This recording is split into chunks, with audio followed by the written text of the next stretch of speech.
Okay. हा, problem सगळ्यांनी वाचला. आता ह्यामध्ये काय दिलंय, तर ह्यामध्ये इलेक्ट्रिक फील्ड दिलंय बघा.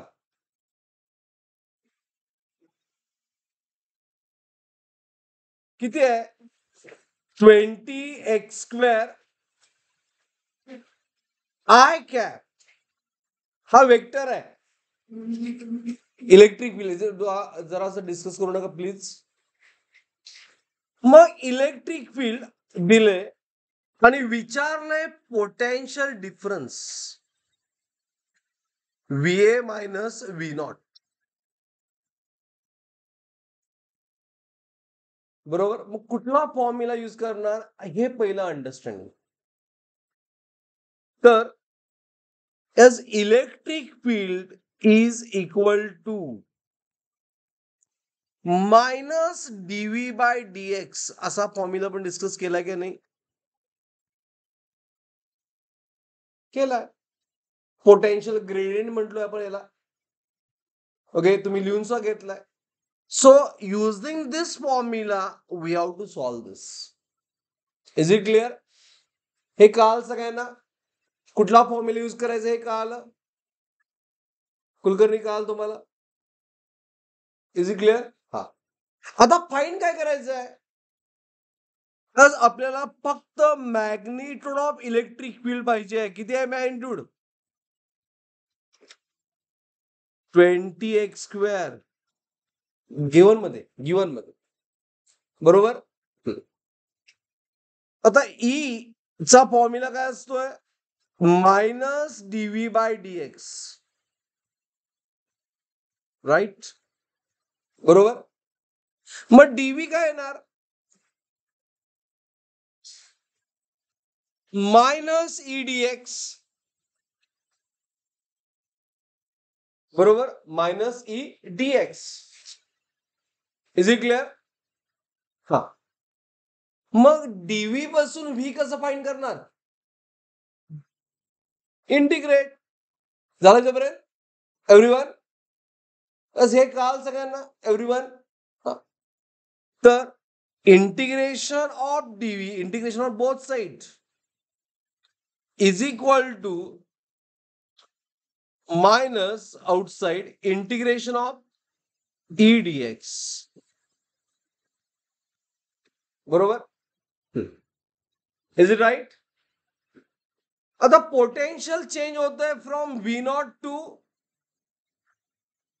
VA. Is it right? इथं व्हेरिएबल एक्स आहे. एक्स कसं चेंज होणार? X changes from 0 to x equal to 0 and x equal to किती? असं लिहायची गरज नव्हती. 0 3 चालला असतं. चल, हे एवढं अंडरस्टँडिंग आहे. हा. इंटिग्रेशन ऑफ डीव्ही काय येणार? व्ही. तुम्ही दोघं नीट्स आहे म्हणून सांगालोय. हे कळतं काय? इंटिग्रेशन डीव्हीचं इंटिग्रेशन काय असतंय? व्ही. लिमिट काय?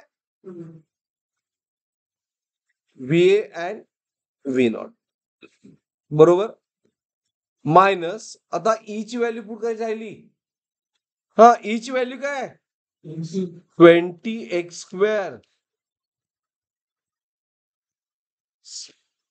Is it clear? 20x² dx. हा. आता लिमिट आहे 0 टू 3. कुलकर्णी लक्षात आहे का बघा तुम्हाला? हा. व्ही ची व्हॅल्यू लिमिट, अप्पर लिमिट काय? VA minus lower limit V0 minus तुम्ही कॉमन घेतलं. x² इंटिग्रेशन काय येणार? पॉवर मध्ये 1 ऍड करायचं म्हणजे 2 प्लस 1 झालं इंटिग्रेशनच्या वेळी. आणि डिवाइड बाय काय करायचं? Same addition. ह्याला म्हणतात इंटिग्रेशन. Is it clear? हे स्टेप कळाल तुम्हाला दोघांना? भागवत. हा. मग VA मायनस V0 असं विचारले ना. S minus 2 by 3. Is it right? 2 by 3. कर 20 कुठं आला? 20 बाय 3 x³ आता x³ म्हणजे हे डायरेक्ट कळेल का तुम्हाला? मी लिमिट 3 चा क्यूब इज इट राईट -3 0चा cube it is a -20 x cube divide by 3 cube आणि हे limit 0 to 3 is it right किती आला आन्सर -20 by 3 into what 27 बरोबर ना 27 में 9 आलं 9 2 जा -180 आपण हे बोर्ड फॅशन सॉल्व्ह करतो तुम्ही डायरेक्ट यायला पाहिजे -180 is answer is it clear getting everyone हे लक्षात सगळ्यांना हे इथून तुमचं सोल्युशन डायरेक्ट यायला पाहिजे बघा तोंडी गॉट इट त्यामुळे काय डाऊट आहे त्यांचा हा प्रॉब्लेम ज्यांना कळाला आहे त्यांनी go for one problem number 1 त्या 8 पॉइंट कितीवर